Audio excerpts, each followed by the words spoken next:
Hi, my name is Gibson, and I'm the creator of the Personal Development School. This is your daily breakthrough video, and in this video, I want to talk to you a little bit about 6 steps to finding the right partner if you are a dismissive avoidant attachment style. So, I'm doing this series because I got a lot of questions about this over the past 2 to 3 weeks where people are saying I can't seem to find the right person. Where do I find the right person? How do I find the right person? What am I doing wrong?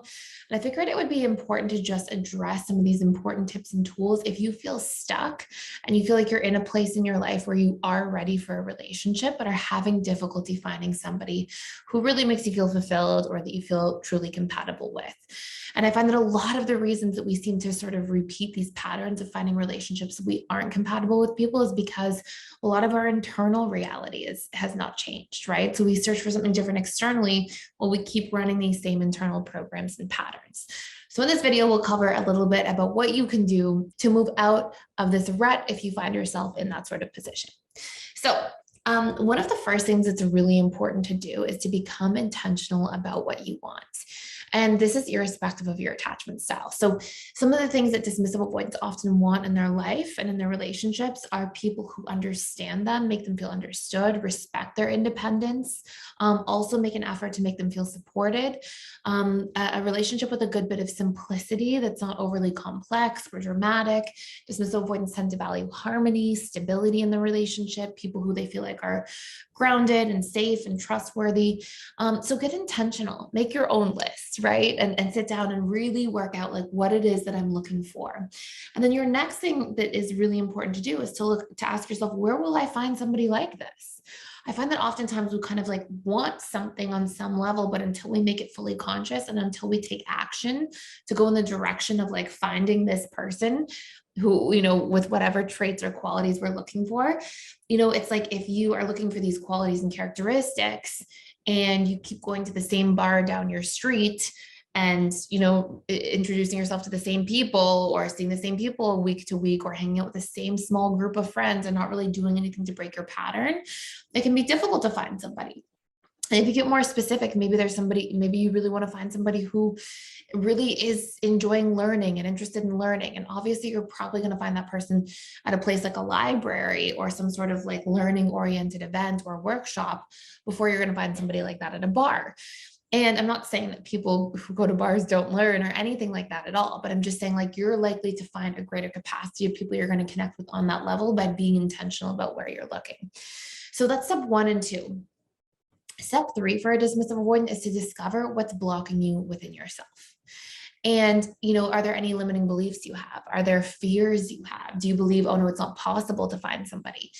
Do you believe that I'm not worthy of a relationship, or I'm not, somebody who's going to stick around in a relationship too long? Or do you believe that no, relationships require too much of me and I'm going to get criticized and I'll be misunderstood? So try to find out what these beliefs are within yourself. And then it's really important to reprogram these beliefs and fears, which is our next step. Now, if you want to do a much deeper dive into reprogramming your fears, we have an amazing course that's designed for you to understand what your individual fears are. It asks you a set of questions, gives you the different tools to reprogram exactly those fears, because what you have to remember is your subconscious mind wants to maintain its comfort zone. So when you have these fears, your conscious mind, which is responsible for roughly 3 to 5% of your thoughts, feelings, decisions, behaviors, will say, oh, I want these things, but your subconscious mind will be no, we want our comfort zone. So if I believe that I'm not worthy of a relationship, if I believe relationships are going to be too difficult, even if a part of my conscious mind is no, I'm ready, my subconscious mind is going to go, no, and it's going to self-sabotage and hold back. And so it's really important we address those lingering things at the subconscious level to break through to the next level of living in our lives. So if you want to check out a course for free for 7 days, it will take you into that. It's the Emotional Mastery and Belief Reprogramming course. It's one of my favorite courses in PDS. We get a ton of really, really great feedback about it.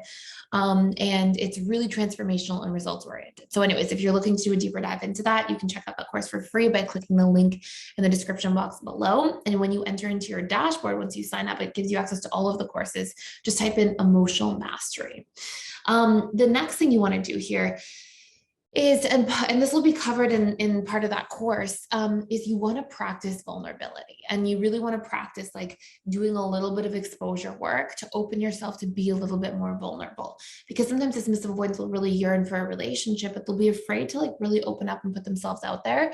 So if that is something that's blocking you, it's extremely important that you like do a little bit of work to show up, to break through that, and to allow yourself to not just put yourself out there in terms of like asking somebody on a date, but I actually mean like emotional vulnerability. Like, part of what's a necessary ingredient to really having a lasting relationship is to share a feeling or a fear or a flaw, and to allow yourself to like be understood and seen for some of those weaknesses or flaws or imperfect parts of as being a human, because we all have them.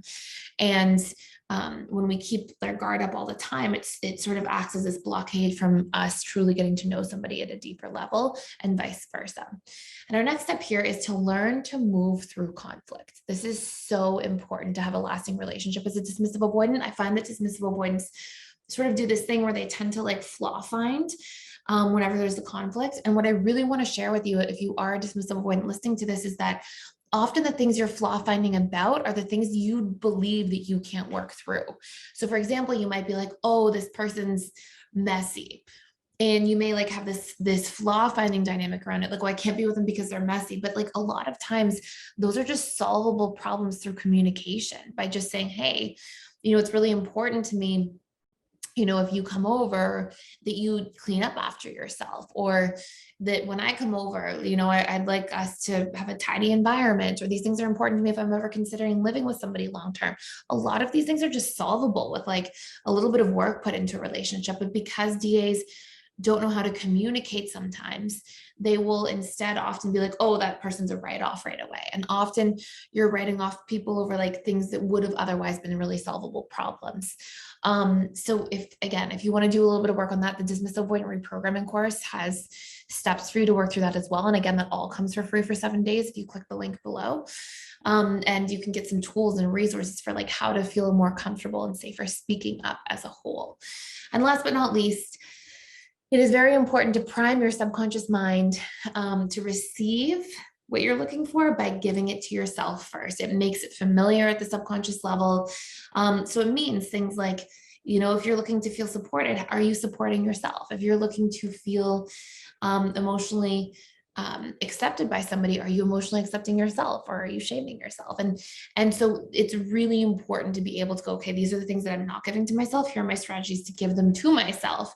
So now I have a new subconscious comfort zone. My subconscious is primed to receive these things and be attracted to people who will give these things to me in my life.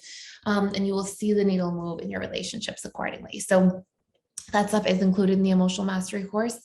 So again, you can check that out. And that's it for today. Thank you for watching. Please like, share, and subscribe if you haven't already. And even if you have any other questions about finding the right partner and what's required, or some things that stand out to you, please let me know in the comments below. Thank you for being here.